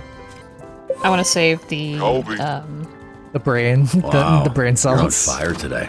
Yeah, I want to save the brain cells, but I want to save the talk to, like, the talk about cutting Sonar or Coop. Yeah. Should to like the actual cutscene. Yeah. We can make the cut there. Unless there's something else funny going on. I'm on it. Coop is activating all my issues. She's so toxic. I am the one who likes toxic, unavailable woman today. Fuck. It's not really safe for work, you know. I'll text it to you. 1 sec. Oh, damn, boys. That's some fucking teamwork, all right? That's an HR violation. But when he gets nicer, he can HR violate. No, never mind. I shan't say. I shan't. No. That's going in the video. Okay, fine. I can turn invisible and skulk in the shadows. My powers let me steal shit and watch famous people fuck. Being a villain is my fate. Yeah, I feel like okay, well, there's something to be said about like. Sorry, I have a lot to say. Let's go. about Let's this. go. No, go off. I have a lot to say about like the whole your abilities make you useful and therefore like relevant and like loved by society. I really dislike that, and it's like a common thing that people don't even recognize about themselves. Where like they think like if I can't perform this function, I'm useless and therefore don't deserve nice things. And I have a bone to pick with that mentality. Especially like it's the whole rhetoric around like the genius autistic who has a whole bunch of like accreditation to like they're something they're really specifically into that they obsess over, and everyone's like, oh yeah, that guy's fine, he's cool because he's useful and he does a thing that I like, and it's like, all right, but that's not the reality of all people who have just like different things about them, right? Yeah. You're not always going to have some sort of special ability to you while being like neurodivergent or disabled, or just like there are plenty of things that are just different about you and they're not necessarily useful, and that's okay. Yeah. To add on to that, there was like, for other people who want like a greater visual on what Nikki is talking about, there's like the famous story of Rudolph the Red-Nosed Reindeer, where it's like Rudolph got bullied because he was different, but once he was useful to Santa, the bullying stopped because he had use and value as a reindeer. And that framework is bad because Rudolph was already valid before being useful. Yeah. And if your value is only ascertained by the fact that if you're of use to society or use to a corporation or of use to anyone, that's a pretty fucked metric to be viewing yourself and other people. And that's basically it. Your validation can't come from Santa. Stop it. If Santa puts you on the naughty list for being neurodivergent, Santa's a fuck. Fuck him. Yeah. It's not fair that you can see me, but I can't see you. I want someone to have heat vision. I'm flying blind here. I can't see anything. Want someone to have what now? Heat vision, so that they just always see her. Oh, yes. I see. Yes. I will say this. I love when powers get disguised as like other things. Like the ability to turn this is like an underutilized thing in a lot of superhero media, and I wish someone would do it more often, and maybe I'll do it on my own. But I love when people think a power is one thing when it's actually another thing. So for example, like, oh, this person has super strength, but in reality, no, they just turn off gravity for like a thing, but the world can't generally perceive that on average. Or it's like, oh, hey, you get to turn invisible. But if you think about like what invisibility actually is, it's light rays passing through you, which has greater physics like implications, which I'm so much more tickled by for like potential crazier shit happening. Like super strength by virtue of just your muscle, I don't remember the term for it, but it's like the muscles themselves just being like stronger. That's normal. And also it's very limiting for what strength could be, because it's just about the appearance of the power, not what the power actually is. And I think that's so much more cool. It's like, I think it was like Solid JJ, I think is the YouTube channel name. He was like, yeah, so you know, Cyclops from X-Men, he doesn't actually have like heat rays. His eyes are portals to the punch dimension that has infinite kinetic energy just coming out of his eyes. So it's just punch rays coming out of his eyes, and something about that is just fucking hilarious. Like that right there. Lean more into that. That's great. But most people don't think about superpowers like that. It's very... My Hero Academia lightly touched on it very early on, but they didn't really do much with it afterward, and I'm just like, yeah, all right, whatever. These two are now tied for last place. Who do we cut? Sonar or Coop? It's your call. I support it all the way. It flies in the face of like everything we've been building up for themes so far.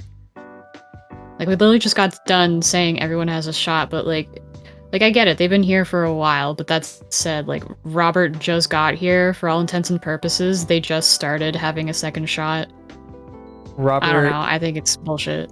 This is Robert's, like, for the audience, it's his second day on the job. If there was a weekend where he wasn't working, like maybe there was something lightly implied there. But like Robert has not been working here very long, and now he's being asked to basically cut the team, change the dynamics, especially after all the discussions about them being phoenixes and how there's always another opportunity. And it's a really bad move. If you're like, from a humanist point of view, it's a bad move. Like you're really cutting any potential ties that like the person they cut is going to be bitter, right? But then like we know full on that like if you cut Coop, then what's his name, Punch Up, his character is like bitter towards Robert. So it's like, what was the purpose of this other than to sow discord? So This is another reason why my conspiracy theory of Blonde Blazer being actually not so good. Yeah. It's another one. It's another tick in that box of you're trying to do something here that's not. You're lying. You're lies. You're full of lies. Your muscles are full of lies. Mood, valid, and also, I agree. When I was originally making this choice, I was debating it back and forth, and I earnestly think Coop being out there is way more dangerous than Sonar being out there. It just makes no sense. Yeah. Like, you're seeing progress with Robert there. It makes no sense to not just have another person who is going to benefit and, like, be a good agent for them. You see Robert being a good benefit literally on his second day. Like, he's making remarkable progress in a very short duration of time. And now to undercut him in this way is, I'm not sure. But also, I don't know if, because we won't know until literally the end of the game, if this is just here for a dramatic beat because Telltale games or Telltale style games are made on hard choices, quote unquote.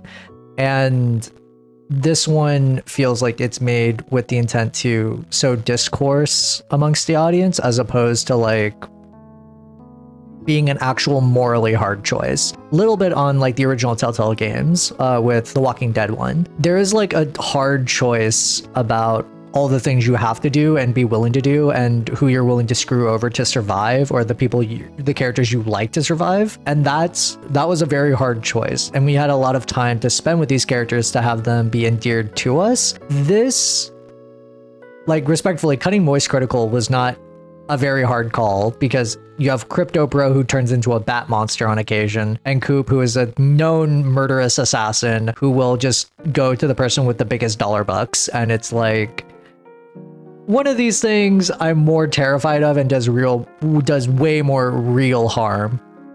And also, if she has vengeance against Robert for cutting her, yeah, like, Robert's gonna fear for his life more in that societal case. And Sonar can, I mean, he's just gonna troll and scam more people, but that's, no one's gonna die, theoretically. I dislike this because I think it funnels a lot of people into cutting Coop because they want to hear more Moist Critical. Like, his character is fun, is the problem, right? Like, whereas she's a lot bit more subdued. Mm-hmm. So, like, the easy choice is to go with the personality favorite here, and you're going to miss out on a whole character story because of that, which is nice for playthrough, like doing another playthrough, I guess. Yeah.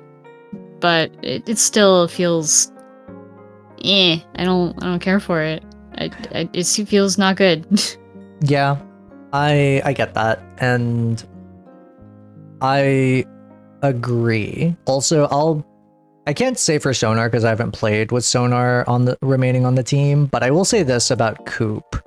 I feel like Coop's characterization has not been fairly consistent. And I think they're using the fact that we know so little about her to pepper in basically character quirks as a way to show us that there's more depth to her, but I don't know if there actually is. And I think like chapter 6 or so, we learned that she's like really into romance novels and that are very cheesy and like very corny, and she's like very obsessed with them. And that's like a fun character quirk, and I like that it adds more to her, but it's not much to go off of. It doesn't give her a lot. Yeah, it doesn't give her a lot of depth. And she's very like, she appreciates Robert for not cutting her, but that's basically the end of their interaction. So it's not like a notable thing that is lost from a character writing standpoint. Like, Coop being here and Coop not being here is like a marginal difference. From a gameplay element, like, I want Coop here. Coop has an ability that's very good, and I like that, but that's, character should be more than a gameplay element. Yeah. Yeah. I don't think I have the wherewithal to do the next chapter right now, I'm gonna be real. That's fine. We can pause it here for gameplay stuff, but did you want to talk more about it? I mean, it's okay to say no, and we can just... The next one is like opening on Invisigalia. Yes, it's opening on that thing. Yeah, there's a lot. I need a fresh session of this to really get what I want to say about that one out. Yeah, fair.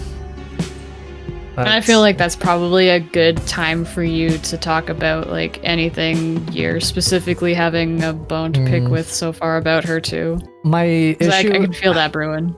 My issue is less with the character writing itself and more about how the optics of all this plays in like a socio sphere of gamer audience, and how she is both a decently well-written character, but also by virtue of optics and by virtue of like, hang on, let me just turn off the vacuum sound.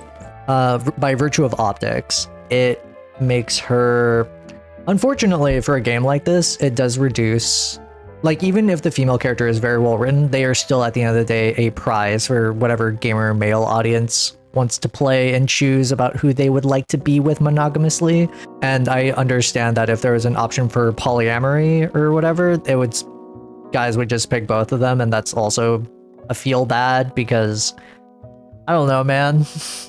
Go make Flambe dateable, do that. Make Royd dateable, make Waterboy dateable. Like, there's yeah, like, this game is made in earnest to be like a good game with a good story and good quality, but it's also, you can feel that the bones of this game are still made to cater to that specific demographic. And don't get me wrong, this game does it better than literally most other games that have a very similar approach to it, but you know, just because you're the best at this particular type of race doesn't mean you're not still participating in this kind of race. And I think the characters themselves were already interesting, that you really didn't need to push a romance angle on any of the characters. You could have just like had them be explored, or explore how like being with Blonde Blazer and Visigal, who both clearly have something going on like individually.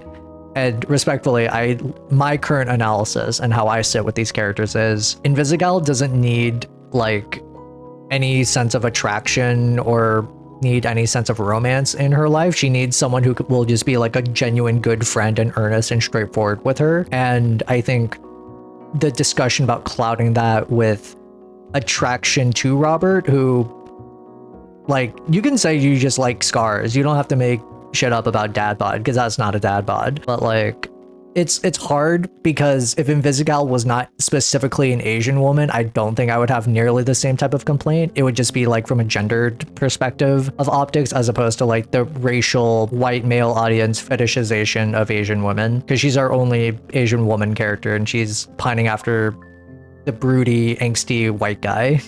And I love Robert. Robert's a very well-written character. Aaron Paul is doing a phenomenal job, but that's still like the character that the typical white male gamer audience is gonna slide themselves into as and feel the most attachment to, because that's just how people operate, basically. Blonde Blazer specifically, I'm like, I have to believe there's something deeper going on here. I don't know if there is, but I have to believe it, that we'll get more by the finale. I have to believe she has more purpose, otherwise she's just so fucking boring, and why the hell are you here? Yeah. So that's that. Blonde Blazer, I don't want to buy or make any assumptions based on like the supplementary material, because if you buy like the extra edition, you get access to like the art book and you get additions to the comics, and apparently there's like a decent amount of comics that like expand on the characters a bit more. And that's great. I feel like you should earn that.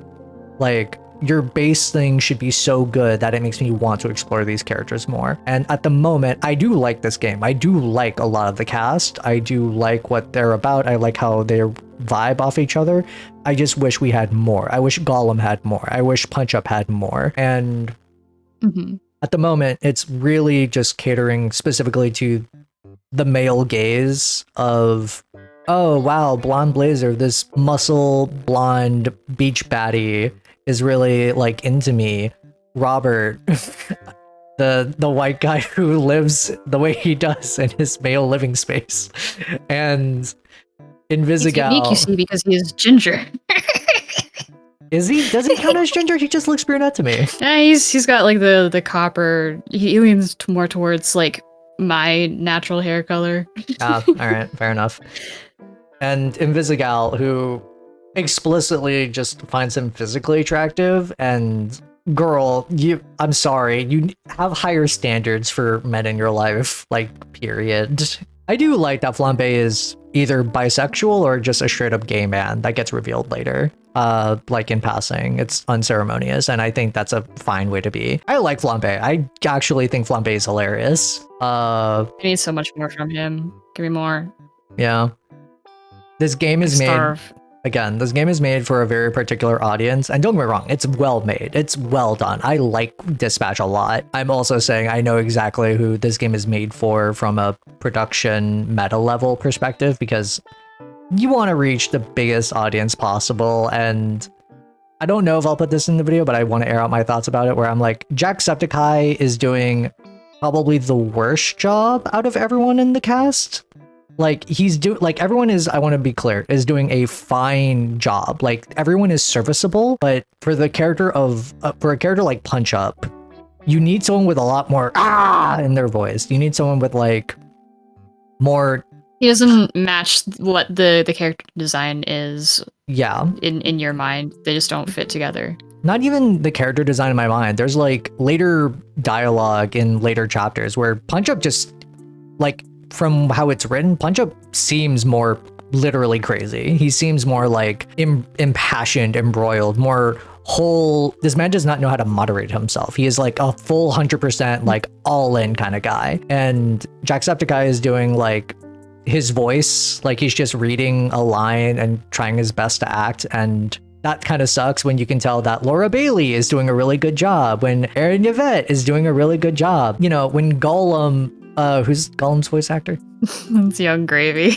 Young Gravy. Want me to show you a picture of Young Gravy? Hold on. Yeah, show me a picture of Young Gravy. Like, Young Gravy is also doing a good job. He's setting the gravitas of, like, whenever he's there. Voice Critical is doing fine. I don't have as much beef with him, but Sonar as a character is not, like, an unhinged character. He's just Sonar, and I think that works fine. Really? That's Young Gravy. You're gonna be like, yeah. Surprise! Lily White. he is definitely not the race I was expecting, but all right.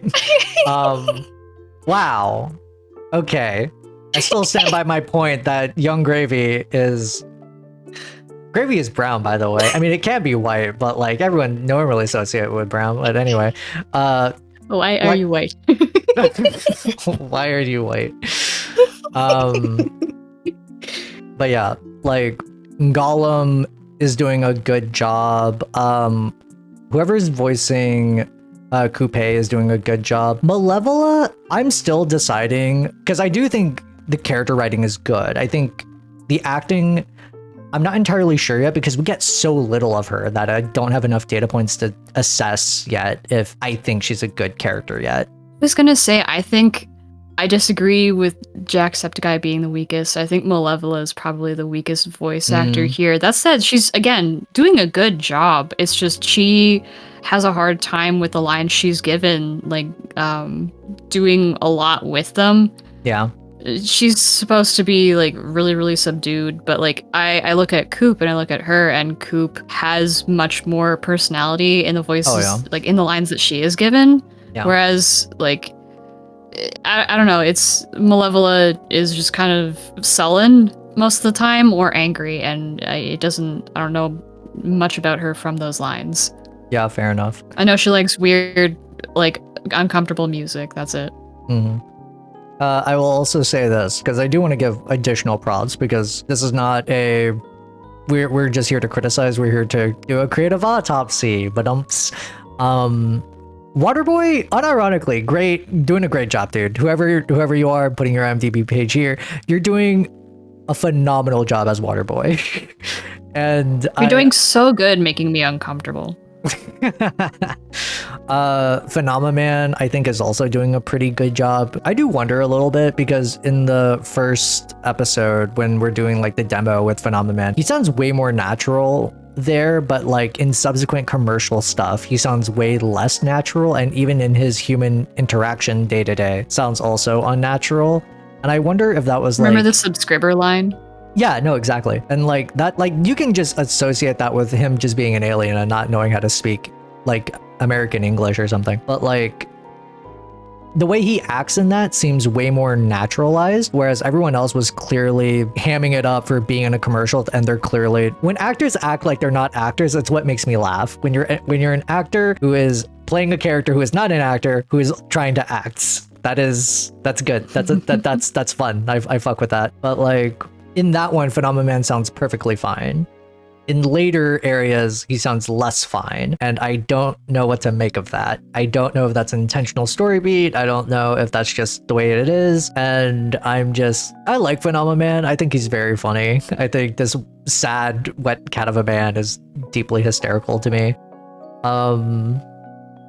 Yeah. I think that he has been unnaturally stilted this whole time. It's just a matter of like more and more interactions, or not interactions with him exactly, but like hearing his lines that he's done for like the ad.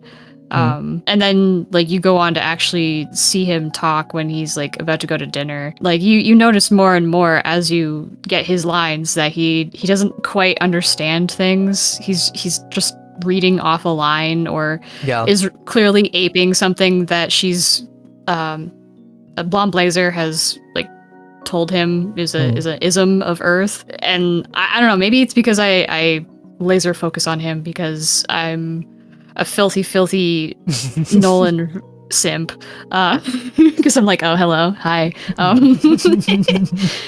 been looking at him. I'm like, you have no idea what you're saying. People feed you lines, and you're desperately trying to act as if you know what's happening. Yeah, I noticed it in the intro one too, just a bit, where it's like it's very teleprompter-esque. Yeah, I just keep looking at Young Grave on my Discord screen. I'm just like, why are you white? Looks like Taron Egerton. I don't know who that is. For anyone who's watching, hold on. Oh god, for anyone watching this, I am very bad with actor names. I'm a face guy, not a name guy, and so that gets me in trouble, I find, a lot of the time. Did you ever happen to watch a movie called Kingsman? Yes, actually. Yeah, he was the main young guy. Oh, he's Taron Egerton. Oh, okay. He's also the gorilla from Sing. I'm sorry? I remember the biggest critique of Sing is that, like, why are they animals? Why does this have to be an animal movie? And yep.